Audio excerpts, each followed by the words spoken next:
దీంట్లో రాజకీయ కుట్రలు ఉండొచ్చు కాక అంటే ఏ విధంగా ఉంటాయని మీరు ఉంటాయని ఇదే నేను చెప్తున్నా కదా, విభజించు పాలించు. నువ్వు 370 రద్దు చేసినావు, నువ్వు అయోధ్య సమస్యను పరిష్కరించినావు, మా సమస్యలు ఎందుకు పార్లమెంట్లో పరిష్కరించలేదు అంటున్నాను నేను. సూటి ప్రశ్న వేస్తున్నా ప్రధానమంత్రి గారికి, నేను సూటి ప్రశ్న వేస్తున్నా. మా సమస్యను మీరు ఎందుకు మేము మనుషులం కాదా? మేము కోలి ఎన్ని వేల సంవత్సరాలుగా అంటరానితనాన్ని అనుభవిస్తున్నాం. మా జాతుల సమస్య నీకు ఫస్టా, లేకపోతే జమ్మూ కాశ్మీర్ ముస్లింల సమస్య ఫస్టా, లేకపోతే నీకు ఒక అయోధ్య రామ మందిర సమస్యనే ఫస్టా నీకు? ఓకే. సో కాబట్టి మా సమస్యను కూడా మీరు అడ్రస్ చేయండి అంటున్నా. ఒక శాశ్వత పరిష్కారం ఏంటంటున్నా, కుట్రలు చేయకండి అంటున్నాం. ఇప్పటిదాకా చేసిన కుట్రలు చాలు మా మీద. ఏ పార్టీ అయినా కుట్రలు చేయకండి. ఈ రేవంత్ రెడ్డి కూడా అదే చెప్తున్నాను నేను. రేవంత్ రెడ్డి గారు శాస్త్రీయంగా మా సమస్యను 371D కూడా ఒకటి ఉంది. అయితే ఇక్కడ ఈ మాలలేమో కాంగ్రెస్కి వెళ్ళి, మాదిగలేమో బీజేపీకి వెళ్ళి, ఉపకులాలు ఎటుగాలో సైడ్ పోతున్నాయి. మరి మీరెటు సైడు? ఏ పార్టీ సైడ్ కాదు, నేను రాజ్యాంగంలో చెప్తున్న న్యాయం ఏదైతే ఉందో. సరే పార్టీ సైడ్ అని చెప్పబోతే మరి మాలల సైడా లేకుంటే మాదిగల సైడా? నేను అందరి వాడిని. 59 కులాలు ఉన్నాయి కదా ఈ దేశంలో, ఉన్న 1130 కులాలు ఉన్నాయి కదా, నేను అంటరాని వాళ్ళ అందరి వాడిని. అంబేద్కర్ పక్కా అందుకే నా మీద ట్రోలింగ్ చేస్తున్నారు, ఈయన మాల పక్షపాతి అని. నేను మాలల పక్షపాతి కాదు.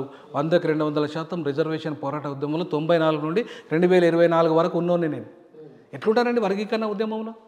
గల్లీ నుండి ఢిల్లీ దాకా వచ్చినాను, ఢిల్లీలో ఉన్నాను నేను ఎట్లా పోతానండి వర్గీకరణకు వ్యతిరేకమైతే? నేను పక్కా 100% వర్గీకరణకు అనుకూలమే. కాకపోతే మాలలు దానికి కారణం కాదంటున్నా, ఉపకులాలు దానికి కారణం కాదంటున్నా, దానికి పాలకుడు కారణం అంటున్నా.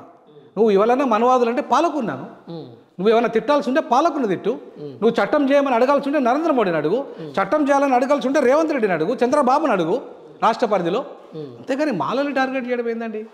తప్పని అది తప్పంటున్నా. ఎందుకు తప్పంటున్నానంటే నిజంగా తెలంగాణ మాలల్ని టార్గెట్ అంటే మాదిగలు టార్గెట్ చేస్తున్నారనా? అవును కదా, కొంతమంది నాయకులు మాలల్ని మాత్రమే టార్గెట్ చేసేసి ఇదేదో మాలలు మాత్రమే దొబ్బుతున్న కార్యక్రమం. నేనేమంటానంటే ఆ విషయానికి వస్తే నేను ఇంతకుముందు చెప్పినట్టుగా ఆంధ్ర మాలలు తిన్నారు మా తెలంగాణ మాలల సొమ్ము అవకాశాలని, ఆంధ్ర మాదిగలు దొబ్బిండ్రు మా అవకాశాలని, ఆంధ్ర ఉపకులాలు దొబ్బిన ఇక్కడున్న ఉపకులాల అవకాశాలని అని ఆ మేరకు జస్టిస్ రామచంద్ర కమిషన్ రిపోర్ట్లు కూడా ఉన్నారు. అవును, చూస్తే. కాబట్టి ఏదన్నా అంటే నువ్వు వాళ్ళన్నాను, నువ్వు ఆంధ్ర మాలని నేను ఒప్పుకుంటా. కృష్ణన్న ఏమంటానంటే నువ్వు ఆంధ్ర మాలలు అన్నా వాళ్ళు తిన్నారు ఎక్కువ, ఖచ్చితంగా నేను ఒప్పుకుంటా దాన్ని. మాటికి కృష్ణన్న మా మందకృష్ణన్న మా జాతిలో ఇప్పుడు మందకృష్ణ గారి మీద ఆయన చేసే పోరాటం మీద ఇప్పుడు మీ అభిప్రాయం ఏంది? ఇప్పుడైనా సరే ఆయన మాలలను తిట్టద్దు అంటున్నా. ఇప్పుడైనా అక్కడ మరి ఆయన తిడతాడు కదా, తిట్టద్దు అంటున్నా. నేను ఆయనకు రిక్వెస్ట్ చేస్తా ఉన్నా, నువ్వు ఒక మాదిగల పెద్దవాడివి, మా జాతిలో పెద్దోనివి, ఓకే, మా పెద్దోనివి పెద్దరికం ఉండాలి కదా, తిట్టితే పరిష్కారం అవుతుందా? ఒక ఊర్లో పెద్ద మనుషులు ఉంటారు, పెద్ద మనుషులు ఏం చేయాలి? మాలమాదిగా పెద్ద మనుషులు ఏం చేయాలి? అరే ఎవరైనా కోపం వాళ్ళకి వస్తే సమస్య వస్తే కూర్చొని పరిష్కరించాలి. నువ్వు పెద్ద మనిషివి, నువ్వు తిడితే పరిష్కారం అవుతుందా? అరే మాలోడు తప్పు చేసినా మాది కూడా తప్పు చేసినా పెద్దోనిగా నువ్వు కొంచెం ఓపిక బట్టి పిలిచి ఇట్లా కాదు ఇట్లా అని చెప్పి రేవంత్ రెడ్డి చెప్పు, ఇట్లా కాదు ఇట్లా అని నరేంద్ర మోడీ చెప్పు, ఇదే జడ్జిమెంట్ ప్రకారంగా చట్టం చేయమని చెప్పు. ఒక్క క్రిమిలేర్ తప్ప అది క్రిమిలేర్ వర్తించదు, నిజంగా చెప్పాలంటే వర్తించదు. ఎందుకంటే నేను న్యాయశాస్త్ర బోధకునిగా, అవును, నాకు రాజ్యాంగం తెలిసిన వాడిగా 20 ఏళ్ళు రాజ్యాంగాన్ని బోధించిన వాడిగా చెప్తున్నాను నేను, అది వర్తించదని. సో చట్టంలో పెట్టినంత మాత్రాన రేపు అది అమలు చేయడం కూడా కష్టమవుతుంది. రేపు మళ్ళీ దాని మీద సుప్రీంకోర్టు పోతారు ఎవరన్నా. రేపు రాజ్యాంగ నిర్మాణ పార్లమెంటు కూడా దాన్ని ఆమోదించదు. కాబట్టి నేనేమంటానంటే పార్లమెంట్ సుప్రీం అండి, not supreme court. Parliament is ultimate supreme. కాబట్టి నేనేమంటానంటే ఇప్పటికైనా కృష్ణన్న నువ్వు నిజంగా మన మీద ప్రేమ ఉంటే, మన జాతి మీద ప్రేమ ఉంటే బీజేపీ పార్లమెంట్లో చట్టం చేయాలి. ఇది పక్క నా అభిప్రాయం. పార్లమెంట్లో చట్టం చేయాలి. లేదా సుప్రీంకోర్టు జడ్జిమెంట్ ఇచ్చిందిగా, రాష్ట్రాలు చేసుకునే అధికారం ఇచ్చింది అంటున్నారు కదా. సరే, కేంద్ర ఉద్యోగాల సంగతి ఏంది మరి కృష్ణన్న? కేంద్ర ఉద్యోగాలు చాలా ఎక్కువ కదా. రైల్వేలో కొన్ని లక్షల ఉద్యోగాలు, ఎల్ఐసిలో కొన్ని లక్షల ఉద్యోగాలు, కేంద్ర ప్రభుత్వ సంస్థలో కొన్ని లక్షలు. మరి వాటి సంగతి ఏంది కృష్ణన్న? యూపీఎస్సీ సంగతి ఏంది కృష్ణన్న? యూపీఎస్సీలో కూడా వాటా కావాలి కదా. మరి జ్యుడిషియల్ సంగతి ఏంది కృష్ణన్న? న్యాయ వ్యవస్థలో కూడా మా మాలమాదిగలకు అవకాశాలు ఉపకులాలకు రావాలి కదా, దాని సంగతి ఏంది కృష్ణన్న? మరి ఇవన్నీ పార్లమెంట్లో చట్టం వస్తే ఇవన్నీ పరిష్కారం అవుతాయి కదా. మరి ఈ పరిష్కారం చేయకుండా కేవలం రాష్ట్రాల మీద నెట్టేసి తనకసామంటారా మీరు, మేము మా బీజేపీ కోటేయమంటాం, మేము కాంగ్రెస్ కోటేయమంటాం అంటే ఇది దళితులను ఏ రకంగా వంచడం అవుతుంది? కాబట్టి దళితుల సమస్య పరిష్కారం అయ్యే విధంగా ఉండాలి కానీ వాళ్ళు కొట్లాడుకునే విధంగా ఉండద్దు. ఆ రకంగా నేను ఇవాళ నువ్వు బీజేపీకి ఓటేయమని అన్నదిగా బయటకు వచ్చినా నేనేమన్నానంటే ఎంఎస్పీ అనే ఒక పార్టీ పెట్టినాం కదన్నా, ఆ పార్టీ మన పార్టీ, మాదిగల పార్టీ, మాదిగల నాయకత్వంలో పార్టీ, దళితుల పార్టీ. మాదిగలదే, దళితులు ఎక్కడదండి? దళితుల సంగతి వదిలే. ఎంఎస్పీ పెట్టింది అది మహాజన సోషలిస్ట్ పార్టీ కాదు, అది మాదిగ సోషలిస్ట్ పార్టీ నా దృష్టిలో. అయితే నేనేమన్నంటే అన్న మనకు వర్గీకరణ చట్టం పార్లమెంట్లో బీజేపీ తేలేదు, పక్కా ఇది తేలేదు అప్పటికి తేలేదు కదా, తేలేదు అప్పటికి తేలేదు అంటున్నారా లేదా అసలు తేలేదు అంటున్నా? లేదు తేలేదు, అప్పటికి తేలేదు, ఇప్పటికి కూడా ఇంకా తేలేదు, ఇప్పటికి కూడా తేలేదు, ఇంకా తేలేదు అంటలేను, తేలేదు అంటాను. ఓకే, అయితే తేలేదు.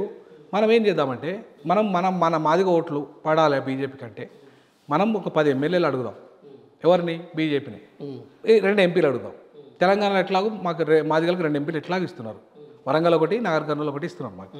సో 2 ఎంపీలు ప్లస్ 10 ఎమ్మెల్యేలు, 19 ఎమ్మెల్యేలలో 9 మాలలకు ఇస్తున్నారు, 10 మాదిగలకు ఇస్తున్నారు. ఓకే, సో కాబట్టి మనం 10 అడుగుదాము, ఆ 2 ఎంపీలు అడుగుదాం.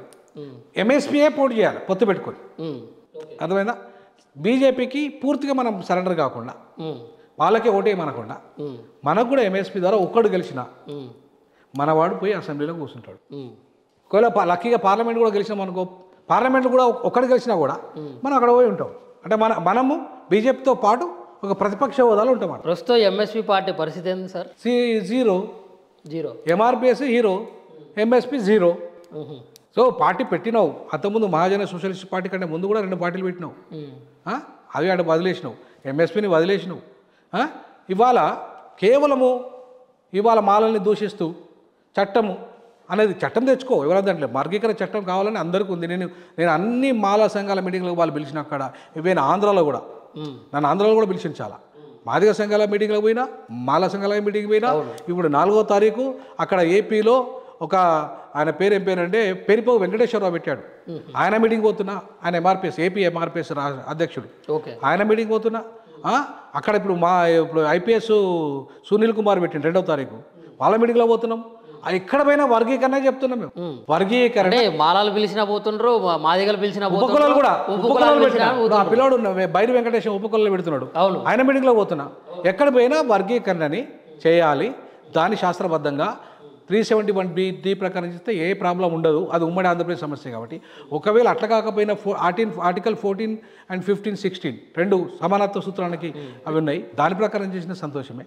ఒక్క క్రిమిలేయర్ అనే అంశం మాత్రం వదిలిస్తే, ఎక్స్క్లూడ్ చేస్తే చట్టం చేయవచ్చు, చేయమంటున్నాము, దానికి ఒప్పుకోమంటున్నాము. సార్ ఇప్పుడు వర్గీకరణకి వ్యతిరేకిస్తే మాత్రం సాగు కొట్టప్పు కొడతా అని చెప్పేసి మందకృష్ణ మాదిగ గారు అయితే అనడం జరిగింది. మరి మాలలేమో దానికి వ్యతిరేకంగా ఉన్నట్లు మాకు అసలు వర్గీకరణ అవసరం లేదు. చాలా సార్లు అయితే తెలంగాణ మాలలు ఎవరు వ్యతిరేకం కాదు, ఇంక్లూడింగ్ వివేక్. నేను వివేక్తో కూడా మాట్లాడినా, ఆయన ఒకటే అన్నాడు, బ్రదర్ మేము వ్యతిరేకం కాదు. మేము ఒక్క మాట నేను అన్నా చూడ, మొత్తం నా ప్రసంగం అంతా ఏంటంటే నేను వర్గీకరణను వ్యతిరేకించలే. మమ్మల్ని మనవాదులు మమ్మల్ని దొబ్బి తిన్నారు, మమ్మల్ని ద్రోవులు అన్నదానికి సమానం చెప్పినాం. అది ఆంధ్ర మాలలు వ్యతిరేకిస్తున్నారు వర్గీకరణ, నువ్వు తిడితే వాళ్ళని తిట్టు, నేను కూడా నీకు సపోర్ట్ చేస్తాను. ఆంధ్రాలో కూడా మాలలు ఉన్నారు కదా, వాళ్ళకి కూడా మీరు సపోర్ట్ చేస్తున్నారా? ఇప్పుడు నేను ఆంధ్ర మాలలకి వర్గీకరణను వ్యతిరేకించే వాళ్ళకి సపోర్ట్ చేయట్లేదు, వర్గీకరణకు అనుకూలమైన మాలలకు మాత్రమే సపోర్ట్ చేస్తున్నాను. ఓకే. సో నేను ఇవాళ మాలల్ని, ఉపకులాల్ని, మాదిగల్ని అందరం వర్గీకరణ అయిపోవాలి. వర్గీకరణ అనేది జరగాలి. జరిగిన తర్వాత మనం ఫస్ట్ పంచుకోవాల్సింది రిజర్వేషన్ల పంపిణీ, తర్వాత మిగతా రాజకీయ అధికారం పోవాలి. ఫస్ట్ ఈ సమస్య తేలని, ఈ సమస్య తేలిన తర్వాత రాజ్యాధికారం గురించి మాట్లాడదాం.